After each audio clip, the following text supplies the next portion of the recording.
की छत टपक रही है, बाल्टी लगी हुई है, पूरा हिंदुस्तानी फिल्मों का सीन है। स्वच्छ भारत अभियान में गांधी जी के चश्मे को हम टांग देते हैं। वैसे स्वच्छता की ओर गांधी जी का चश्मा, जरूरत थी चश्मा पहनने की, चश्मा वहां रख देने की नहीं। स्ट्रीट वेंडर्स शहरों की रीढ़ होते हैं, उनके साथ न्याय कीजिए। नाइंसाफी हो रही है उनके साथ। मैं स्मार्ट सिटी से अपनी बात शुरू करूंगा। अब ये स्मार्ट सिटी सरकार भी बहुत बोल नहीं रही है सर।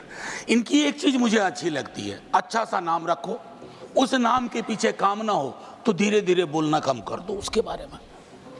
अब अभी हाल में राष्ट्रपति भवन में गणतंत्र मंडप बना। साहब, गणतंत्र का मंडपीकरण नहीं होना चाहिए, ये उचित नहीं लगता है। बहरहाल उपसभापति महोदय, विजय साई रेड्डी जी, प्रियंका जी, इन लोगों ने बड़ी चिंता व्यक्त की पार्लियामेंट की बिल्डिंग में कल जो हुआ या पिछले वर्ष जो हुआ। मैं कहता हूं नासमझ लोग हैं सर। ये तो विशुद्ध भारतीयता का एहसास कराता है कि जब बाल्टी से पानी सर टपक रहा हो। शब्द चेक कर लीजिएगा, नासमझ शब्द। अच्छा, मैं वापस लेता हूं ना, एकदम भूपेंद्र भाई, इसलिए आपको यहां रहना चाहिए। मैं ये कहना चाह रहा था कि मेरे साथियों ने शायद इसकी मर्म को नहीं समझा कि छत टपक रही है, बाल्टी लगी हुई है, पूरा हिंदुस्तानी फिल्मों का सीन है। मैं इसलिए उसके लिए शिकायत ही नहीं करूंगा, बस शिकायत नहीं करूंगा। सर, मेरी दूसरी चिंता है कि स्वच्छ भारत अभियान में गांधी जी के चश्मे को हम टांग देते हैं।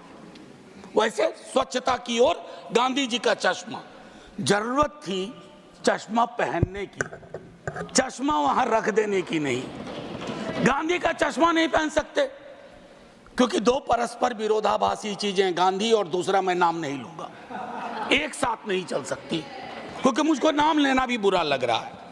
सर, तीसरी मैं मंत्री जी को कहूंगा, स्ट्रीट वेंडर्स शहरों की रीढ़ होते हैं, उनके साथ न्याय कीजिए। नाइंसाफी हो रही है उनके साथ। आपकी नीतियां कुछ बनती है, पुलिस प्रशासन किसी और तरीके से एक्ट करता है, और उस मद में जिसको हम कहते हैं पीएम स्वनिधि, आपका एलोकेशन भी 30% कम हो गया।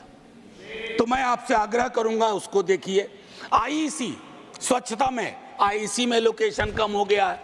अमृत में आधा काम भी नहीं हुआ है, प्रोपेगेंडा अपनी जगह। और मैं एक चीज कहूंगा माननीय मंत्री जी को आपके माध्यम से, सर, शहरीकरण की जरूरतों को गांव को समझे बगैर नहीं किया जा सकता।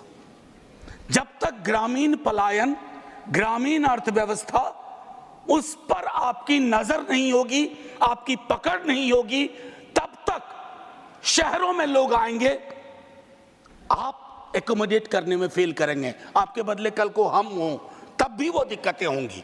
मैं एक चीज और भी उसमें कहूंगा, संपत्ति का असंतुलन भी शहरों में बहुत दिखता है सर। एक चीज और कहूंगा, हमारे शहर जब बनते हैं, कोई बिल्डिंग बनती है, तो आपको श्रमिक लगातार चाहिए, मजदूर लगातार चाहिए, और वो मजदूर जब आपको बिल्डिंग बना के देता है, उसके बाद वो मजदूर आपको भारी लगने लगता है। वो जहां रहते हैं उसको आप स्लम कहते हैं, और उस स्लम को अपनी नजरों से दूर करना चाहते हैं। स्लम हमारी नीतियां पैदा करती है। स्लम में रहने वाले हमारी आपकी तरह के लोग हैं, उनके बारे में दृष्टिकोण साफ होना चाहिए। और ये सैटेलाइट मेट्रोपोलिस नहीं कि एक स्लम रिहैबिलिटेशन किया, दिल्ली से 40 किलोमीटर दूर जाके रख दिया।